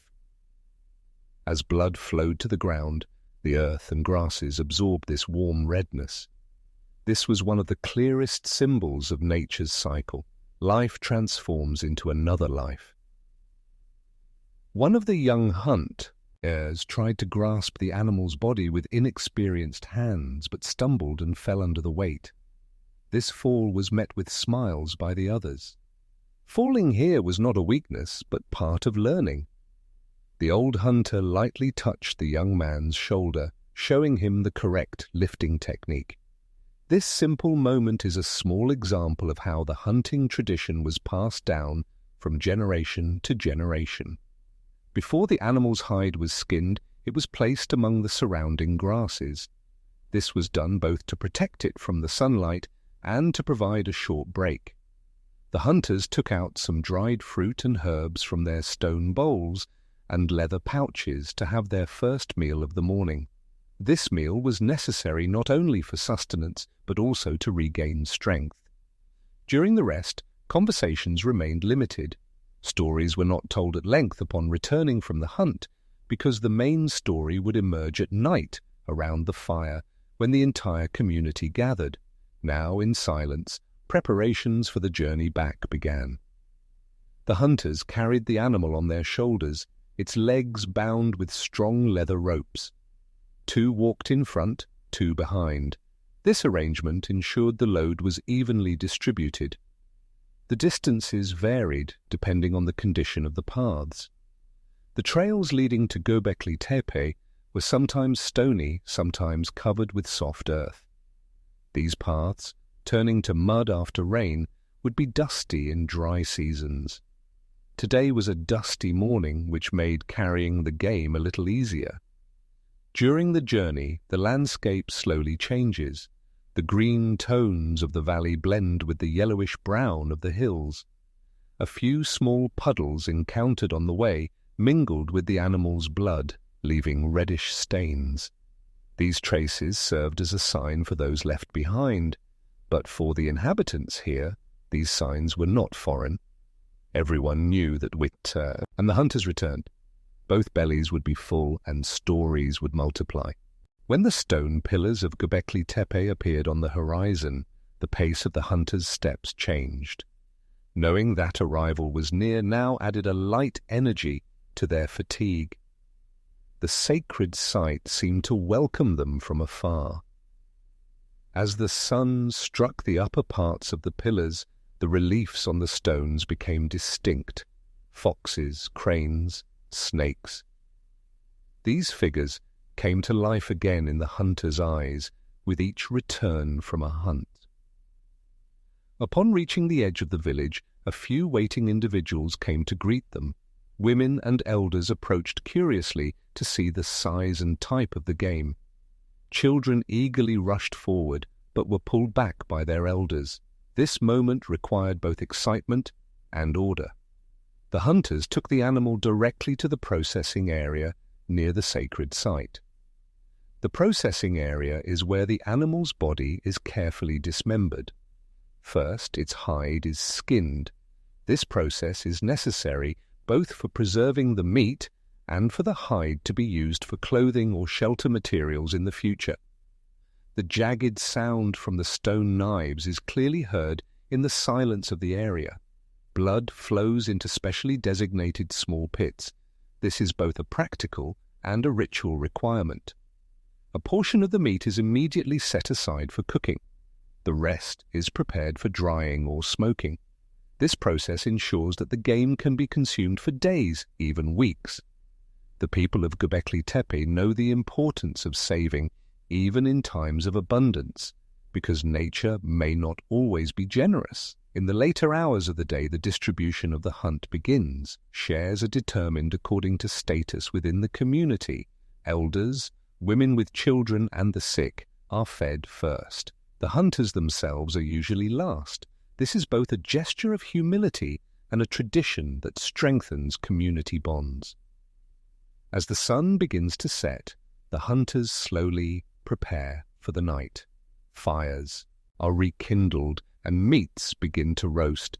As the sky turns from crimson to purple, the hunters' faces are illuminated by the firelight, and it is at this point that the stories begin. Everyone sitting around the fire falls silent to listen to how the hunt unfolded. The lead hunter begins to narrate the events from the very beginning, finding the tracks, the change in wind direction, the launch of the first spear. Every detail is recounted as if it were part of an epic. Among the listeners are young people with sparkling eyes. They are the hunters of the future, and from these stories they learn strategies, techniques, and beliefs. In the later hours of the night, the story is not just about the hunt itself.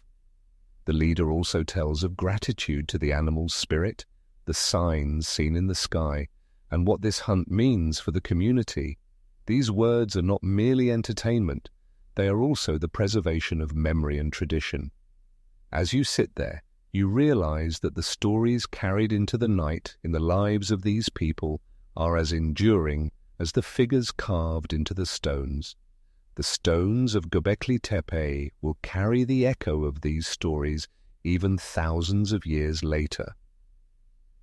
And perhaps the question remains in your mind, which of the stories told tonight will continue to echo in the shadow of the stones even thousands of years from now?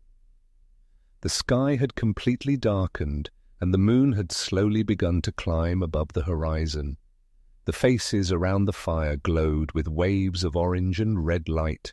Smoke rose upwards, mingling with the stars. As the day's activity gave way to tranquility, even the hunters' breaths settled into a slower rhythm. No one was rushing now, because at Göbekli Tepe, night always hosted the longest stories. As thin slices of the recently butchered and portioned meat cooked on hot stones, the spreading aroma awakened not only hunger, but something else, memories. Every bite was a silent reminder of past hunts, lost friends, and the first techniques they learned. The lead hunter sat on the stone closest to the fire, extending his hands to its warmth, and began to speak. His voice was tired, yet resolute. Though he had been recounting the story since the beginning of the hunt, he always reserved his main message for the end. "This hunt," he said, "was a test of our patience as much as our skill." The young people around listened carefully to these words, for every sentence uttered by the leader was a guide not only for the present moment but also for future hunts. After a while, the story moved away from the technical details of the hunt to a deeper place. The leader spoke of giving thanks to the spirits of their ancestors, saying that every hunt left a trace in these lands not only for people, but also for the stones. Everyone living here believed that Göbekli Tepe's stone pillars were not merely ornamentation, but also memory stones. These stones carried the stories of people, alongside the wind, rain, and stars. Around the fire, women cleaned the meat brought by the hunt while children played with the shadows of the reliefs. One child traced the shadow of a fox figure falling on a pillar with his finger, watching in amazement as the figure seemed to move. To him, this was the fox inside the stone emerging at night. The adults watched with smiles, for these innocent perceptions were the beginning of new stories to be told in the future. As the meat cooked and began to be eaten, silence once again reigned. Chewing sounds mingled with the crackling of the burning logs. This silence was not born of tiredness. It was from the awareness of being in the midst of a sacred sharing. Everyone knew that the food brought by the hunt was not just to satisfy hunger, but to strengthen the unity of the community. As the night progressed, the AI began to cool. Leather cloaks were wrapped around shoulders, and more wood was thrown onto the fire. As the flames rose, the shadows also grew, flickering on the surfaces of the stone pillars. The animal figures on the pillars seemed to come alive in the firelight. Snakes coiled, cranes flapped their wings, foxes turned their gazes to the observers. This play was a nocturnal ritual unchanged for thousands of years. After a while, an old woman began to tell a story from the past. This story recounted how the hunters first came to these lands and why they built Göbekli Tepe. Her trembling but clear voice called everyone to silence. According to the narrative, the first arrivals saw a sign in the sky, then decided to erect stones on this high hill. These stones were not merely structures, but also ways of speaking with the sky. As you sit there, you realize that these stories shape not only the past, but also the future. Because here, every new generation grows up in the shadow of the same stones. Listening to these words in the warmth of the same fire, under the same stars. As midnight approached, the last pieces of the hunted meat were consumed. The fire's embers faintly glowed, smoke rising to the sky in a thin line. People slowly drifted off to sleep. Some lay on animal hides spread at the base of the stones. Others stretched out on the warm earth right next to the fire. But just then, a light breeze began to blow on the horizon. As the wind shifted direction, a faint sound, like a distant bell, was heard. No one knew where it came from. Perhaps the wind carried a fragment of sound caught between distant rocks. But at that moment, everyone was silent. The lead hunter smiled slightly. "Some sounds," he said, "remind us not only of the past, but also of the future."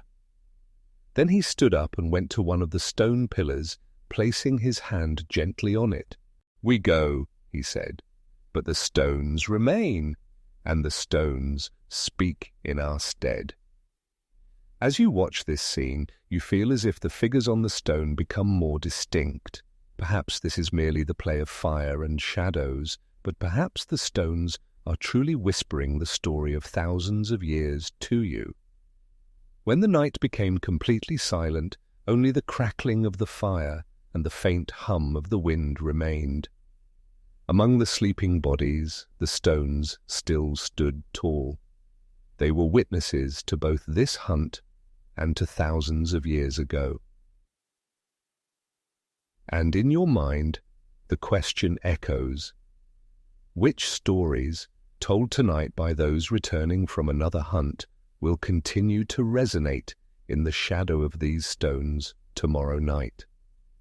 The departure began in a season when days resembled one another, and the horizon was perpetually blurred by wind-borne dust.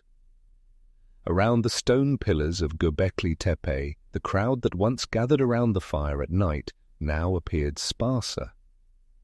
Eyes that once mapped the sky now gazed more distantly, searching for new hunting grounds, new water sources, new possibilities for life.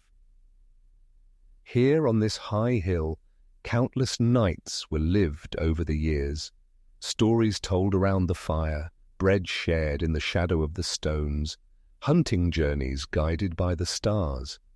All were once ordinary parts of daily life, but now the hum of the wind felt longer, the silence deeper. No one made a grand declaration of farewell. The abandonment was not a sudden decision made in a day.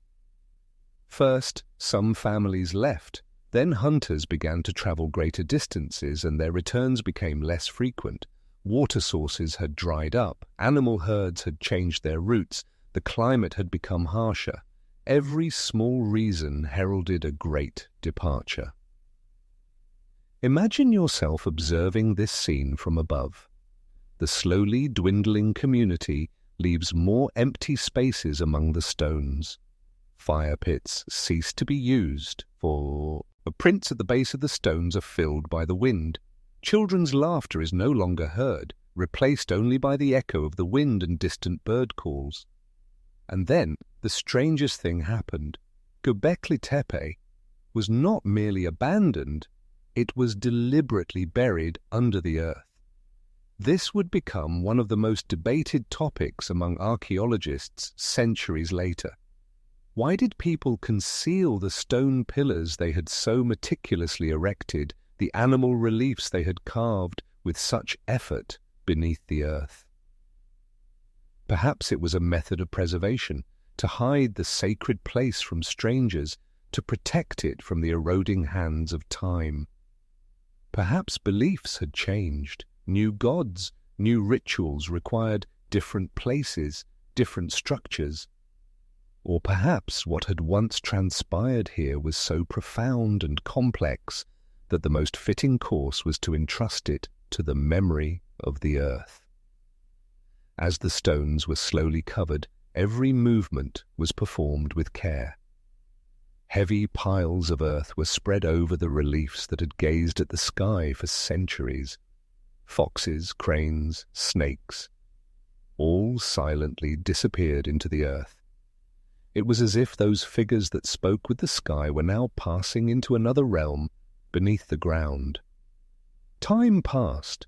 The wind changed direction, seasons turned.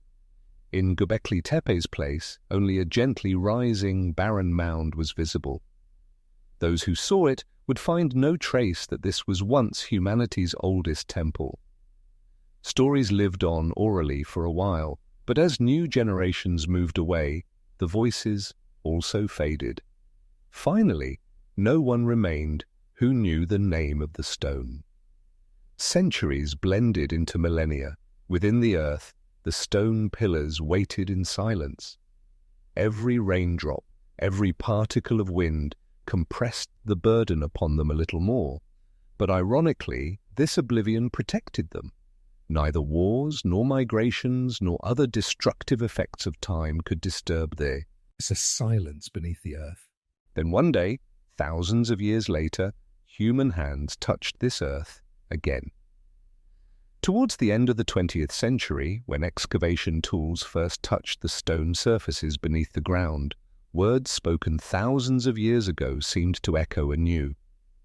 When the pillars saw daylight again, the animal reliefs on them were still as distinct as on their first day. You pause here for a moment and reflect. These stones looked at the night sky thousands of years ago. Then they waited in darkness for thousands of years. And now they are reunited with the sky. As archaeologists dug, they uncovered not just stones but a forgotten chapter of human history. Yet no excavation could definitively say why they abandoned this place. The reasons remained hidden in the silence of the stones. Göbekli Tepe still stands tall today. At night, far from modern lights, the stars once again fall upon the stones. The wind still blows from the same hill, the same star clusters drift across the sky. But the crowd that once gathered around the fire is no longer there. Only visitors, listening to stories told by guides, walk silently in the shadow of the stones, and you imagine someone who sat here thousands of years ago. You look at the same sky with their gaze. That person might have known that these stones would never remain here forever. But they still erected them, adorned them, and told stories, because perhaps for them what mattered was not how long the stones would stand, but the shared meaning of that moment. Now, standing by the stones, you realize that the story of Göbekli Tepe is not just about the past. Every abandonment, every forgetting carries the possibility of being remembered again one day, and sometimes what has waited beneath the earth for thousands of years, when it resurfaces, asks us the deepest questions. Will the people of tomorrow remember what we build today? Or will our stories, like Göbekli Tepe, also sleep silently beneath the earth?